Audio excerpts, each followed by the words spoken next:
Assalamualaikum warahmatullahi wabarakatuh. Halo teman-teman semuanya.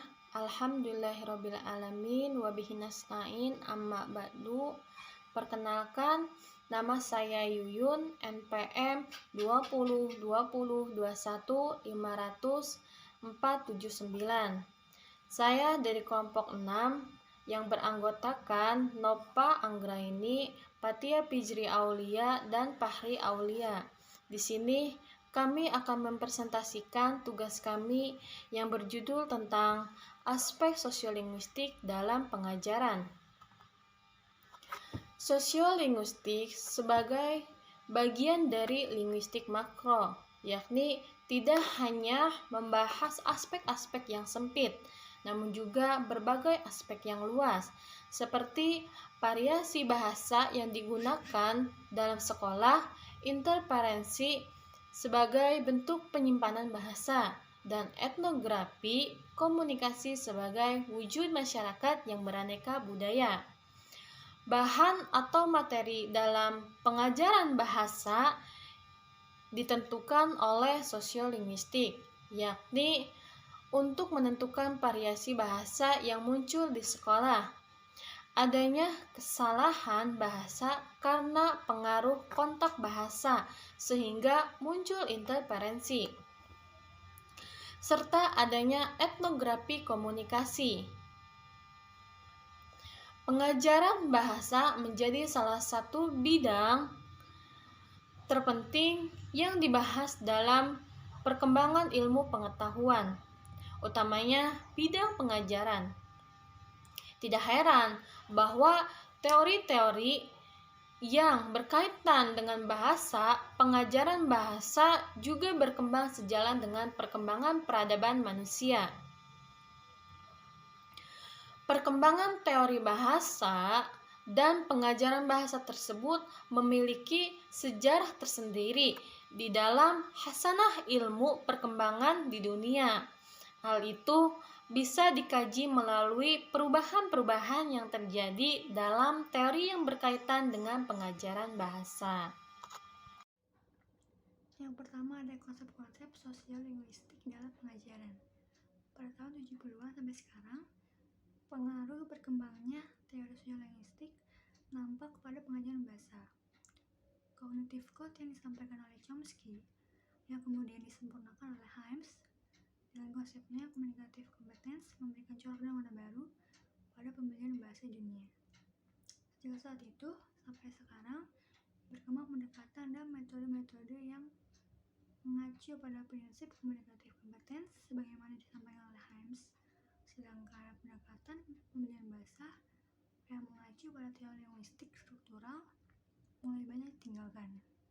Berikut adalah beberapa pendekatan metode pembelajaran bahasa yang dijiwai oleh teori sosiolinguistik. Yang pertama ada competency-based language teaching. Diawali pada tahun 70-an, pembelajaran bahasa didasarkan pada kemampuan berbahasa yang berorientasi pada pekerjaan dan pertahanan hidup yang diperuntukkan bagi pembelajar dewasa. CBLT atau Competency Based Language Teaching ini mendasarkan filosofinya pada perspektif fungsional dan transaksional bahasa secara alami. Metode pembelajaran bahasa ini disusun berdasarkan communicative competence dan berusaha untuk mengembangkan kemampuan berbahasa secara fungsional. Yang kedua ada communicative language teaching, yang dimana menurut Himes, kompetensi komunikatif meliputi keseluruhan pemahaman tentang sistem bahasa, beserta penerapannya dalam komunikasi real. Sedangkan menurut Chomsky, kompetens diartikan sebagai struktur batin yang mendasari komunikasi dengan menggunakan kalimat yang tak terhitung jumlahnya. Dalam penerapannya, pendapat Himes digunakan sebagai landasan filosofis dari communicative language teaching. Communicative language teaching menekankan pembelajaran bahasa dari dimensi komunikasi. Natural approach. Prinsip dasar dari natural approach sama dengan communicative approach, yaitu melihat bahasa sebagai alat komunikasi yang wajar. Dalam penerapannya, sebagai metode pembelajaran, natural approach menekankan prinsip naturalistik yang lebih banyak mengedepankan keterlibatan dalam bahasa target. Keterlibatan secara langsung dalam pemakaian bahasa target secara natural akan memungkinkan terjadinya pemolehan bahasa. Comparative Language Learning. Born to Talk merupakan landasan pembelajaran bahasa dalam Comparative Language Learning. Bahasa sebagai objek pembelajaran dilihat sebagai alat untuk melakukan interaksi sosial di dalam masyarakat. Dalam kehidupan sehari-hari, manusia banyak dilibatkan dalam percakapan dalam kerangka interaksi sosial, sedangkan percakapan di antara anggota masyarakat terikat oleh sebuah tatanan yang disepakati di antara mereka. Yang kedua, pembelajaran bahasa di sekolah. Perubahan metode-metode pembelajaran sebagaimana dijelaskan di atas terjadi secara internasional. Di Indonesia sendiri, perubahan seperti di atas juga terjadi. Perubahan tersebut tercermin di dalam kurikulum yang diberlakukan secara nasional di Indonesia. Kurikulum 1994 mengadopsi nama Communicative Approach khusus untuk pembelajaran bahasa yang mendasarkan pada teori sosiolinguistik. Pembelajaran kurikulum selanjutnya ialah kurikulum 2004 atau kurikulum berbasis kompetensi. Dilihat dari nama kurikulum tersebut, sudah memperlihatkan adanya pengaruh dari teori sosiolinguistik di dalam kurikulum pengajaran bahasa di Indonesia. Berikut ini adalah pemaparan mengenai dasar-dasar teori sosiolinguistik yang diterapkan di dalam pengajaran berbasis kompetensi di sekolah. Baik, saya akan melanjutkan materi berikutnya, yaitu tentang pemaparan mengenai dasar-dasar teori sosiolinguistik yang diterapkan di dalam pengajaran berbasis kompetensi di sekolah, yaitu yang pertama ada bahasa sebagai alat komunikasi dan pembelajaran merupakan bagian dari masyarakat bahasa. Jadi kita mulai yang pertama, yaitu A. Bahasa sebagai alat komunikasi.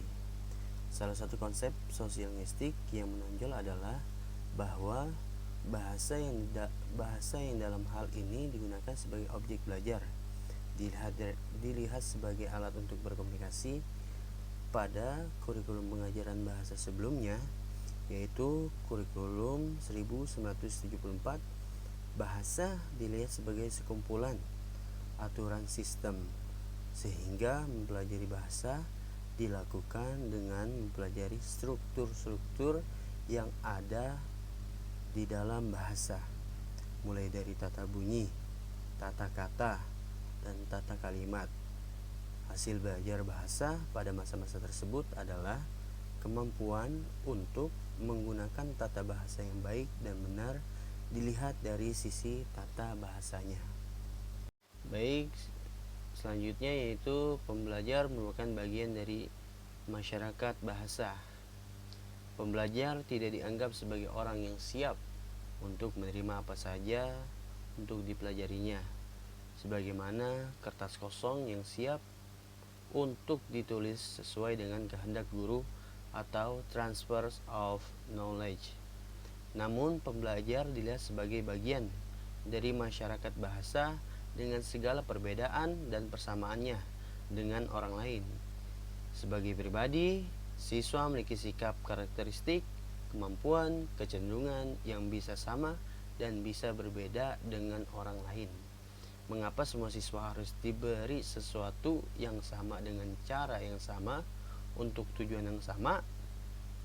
Sebagaimana dilakukan pada pendekatan-pendekatan yang bersifat teacher-centered interaction. Siswa adalah manusia yang memiliki latar belakang yang unik. Kita ke selanjutnya, yaitu penutup. Bahasa merupakan salah satu bagian penting di dalam masyarakat dan bermasyarakat. Bahkan bahasa tidak bisa dipisahkan dari masyarakat. Di mana ada masyarakat, maka di situ ada bahasa. Dan sebaliknya, di mana ada bahasa, di situ pasti ada masyarakat yang menggunakan sebagai bahasa alat berinteraksi. Jika dikaji lebih mendalam, maka komponen-komponen dari masyarakat diantaranya adalah adanya sekumpulan orang yang menduduki suatu area tertentu, memiliki kultur yang sama, menjunjung nilai-nilai dan norma-norma yang sama tentunya, serta saling berinteraksi. Di antara interaksi yang dilakukan antara anggota masyarakat dengan menggunakan bahasa, sehingga jelaslah bahwa bahasa merupakan bagian dari masyarakat. Itulah beberapa uraian yang kami dapat sampaikan, berbagai konsep sosiolinguistik yang mendasari strategi pembelajaran bahasa di sekolah.